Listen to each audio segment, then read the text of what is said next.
Yuk, subscribe yuk. Percuma saja tuh yuk. Nggak pakai duit tuh yuk. Boleh kalau kau yuk. Pasti kau tagagayok yuk.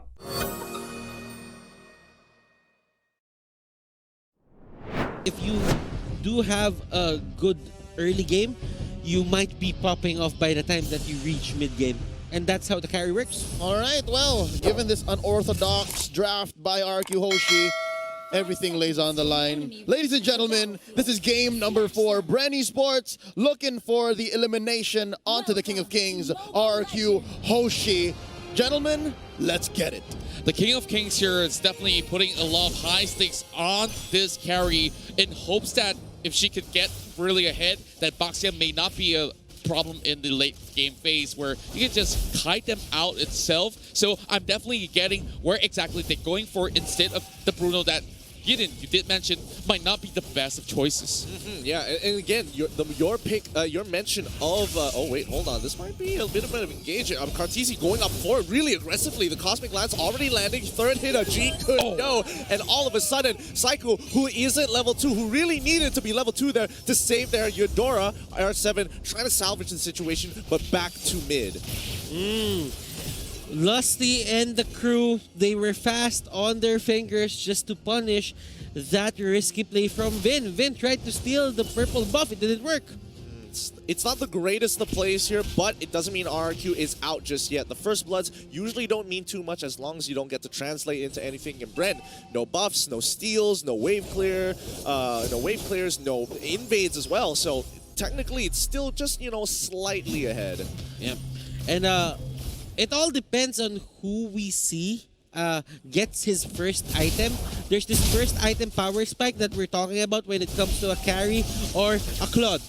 And speaking of which, we're already seeing a lot of invades coming from the side of RRQ, while Lusty is trying to play that in-your-face chill, and definitely not the bush that he wants to move in for, but Whisking trying to go for a catch. He misses the Wrath of the Dryad, so that would have been a really nice catch if he was able to land that. But at least they buy a little bit of pressure to get this turtle. But can BREN capitalize on this here? You can see a lot of their members rotating fast, and not to mention Baxia is coming in hot. And this is a way to just catch Psycho and the others. They wanted to stop the effectiveness of this Baxia, but there's a fight happening right now. Look at this. Psycho gets caught out, and Sin and the others are just forced to go back. They can't do anything. They can't punish. I'm not sure why exactly that Psycho went back in, because none of these members are actually responding towards this, and very obviously that was a miscommunication. Yeah, it just seems like there was a little bit of disconnect there for the entire team of RQ. Whether they were they sure they were going in, were they unsure they were going in? They had to make that decision, and they have to make it fast. They just got caught out, and a few won't be holding back on the trigger of his Imperial Justice. Yeah, I mean, right now BREN is just playing a little bit more in sync in comparison to RRQ, but RRQ, they don't have, you know, they're not so in the dumps in terms of their economy. They're still relatively even for the most part of it. 8K to 7.3K. It's only going to be a 6 to 700 differential overall. And Sin, he's going to need to start quickly ramping up into this game. He needs to at least get the Demon Hunter Sword into Golden Staff to make sure that Flapteezy, Flapteezy on this Baxia a little more ineffective. Yeah, I definitely gotta say that this Kaltizi is ramping up way faster in that sort of sense as compared to Sin at the moment.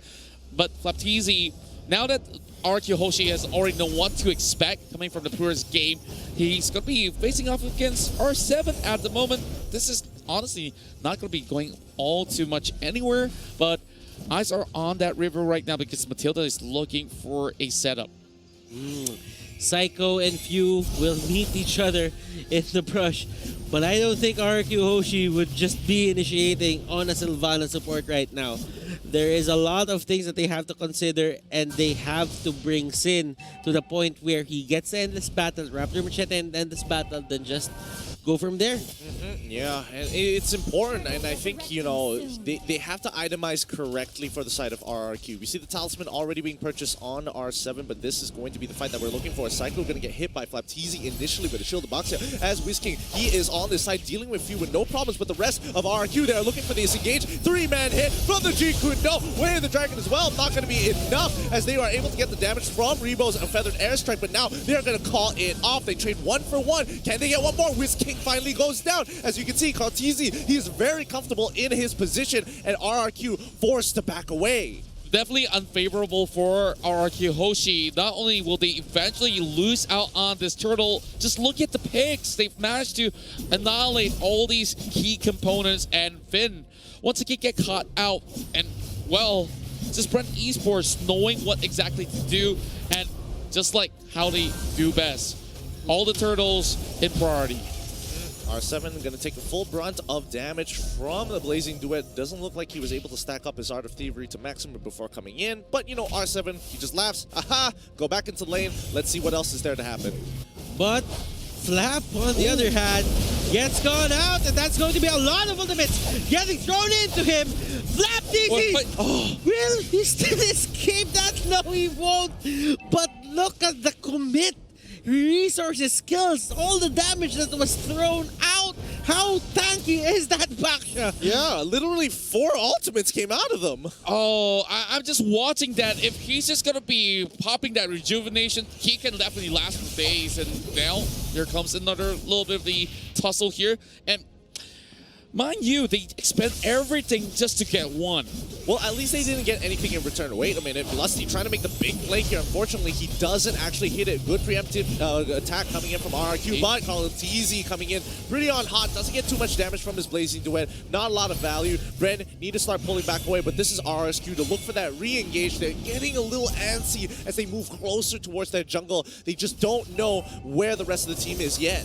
Yeah, and of course, this is going to be very vital for them to just cut in all these spellbands, but Sin gets caught out in the mid side. BREN looking all too hot. He's going for Finn as well. Just look at Kaltizi. He's already 3-0. He is very happy with the amount of damage he's had there. Even diving, Kaltizi, he's going in hard with the help of Flapteezy to enable him to go under the turret. Way of the Dragon onto King here as they try to secure this up. Rather, the Dryad isn't enough. Kaltizi only losing 50% of his HP to take it out. What great play coming in from BREN to ensure this dive is successful. Now, RRQ Hoshi, they still have a chance to get back at this. They need to find the opening. They need to find a breather.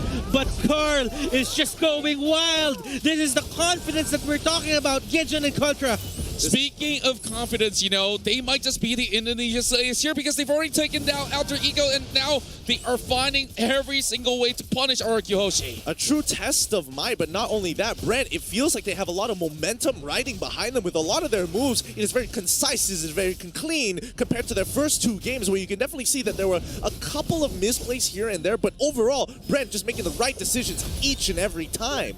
You won't hold back on just using the Imperial Justice. He knows that he has a low cooldown time just because of the pull yourself together. He's not gonna try and conserve that as much as possible. He knows that if you catch ones here, he is able to get a kill as well. Speaking of getting a kill here, it's gonna be Finn there, and this basic duet on towards RRQ, but they're putting them back as they manage to get the catch on towards Kaltizi as well as Lusty. Flapteezy eventually will fall, but look how much it's taking out of them to get this pick. Field walks away alive, but there's still Ribble at the back. Better airstrike gets one, and the Eudora goes down again. Great return kills coming in from BREN's side. They lose 3 out of great execution from RRQ. A great mechanical play, especially using the Circle of Eagle to make sure that Kaltizi, Blazing Duet, I'm just going to circle around you till it's done. This is one of the things that I'm telling you about RRQ Hoshi. They can find these little openings and they can punish BREN Esports. Now, BREN Esports, they might have the lead now, but they should be careful into picking their plays. There are times where you can get to, let's say you can be overconfident, just go at them and just lose Kaltizi in the process. Item check is up right now. That is going to be Demon Hunter Sword, the Golden Staff, Rebo with the Clock of Destiny, Winter Truncheon, Lightning Truncheon rather. Few is with the Necklace of Durans. Onto the other side here, Cursed Helmet on Wiz King, Bruce Force Breastplate on R7. Oh, there goes the fight. Oh, they're already going to begin. Again, Circle Eagle starting off, but R7 is going to get absolutely destroyed by this blazing duet coming in for a fully stacked Haltizi here. Unfortunately, he goes backwards with Batman Image, so he can't get into the fight, but they do find another one. They're looking for the pincer. Flaptizi coming in, turn twice, Poissons as well. They've cut them out. BREN looking to cut them off as Whisking, trying to slow down the damage. Now Sin needs to turn this around. He's got the items finally, but unfortunately, it ain't going to be enough. His range is just a little too short. Oh my goodness. Well played from BREN. Like, they saw opportunity and they took it right there, especially with RQ all stuck in that choke point.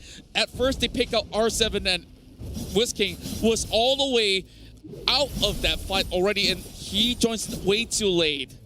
Sin is trying his best to just control this game. You know what?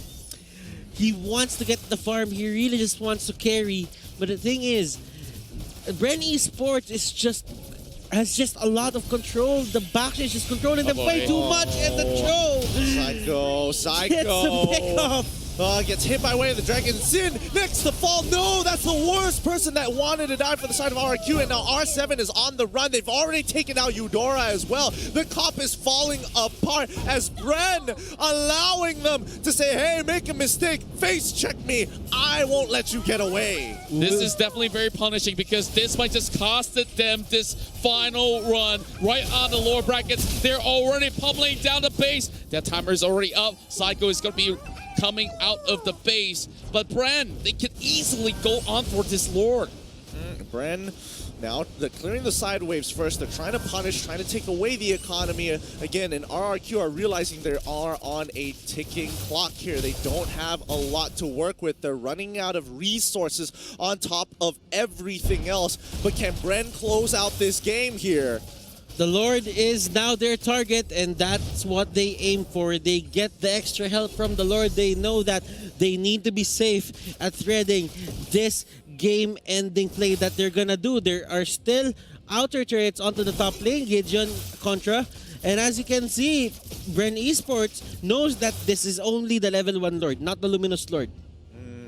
Level 1 Lord or not, I mean, BREN wants to take this advantage and just really press down on the advantage even harder. And if this doesn't go well, at least at the worst, RRQ go even with BREN and it starts all over once more. But if BREN get ahead, they end the game and they take this series and they go to the grand finals.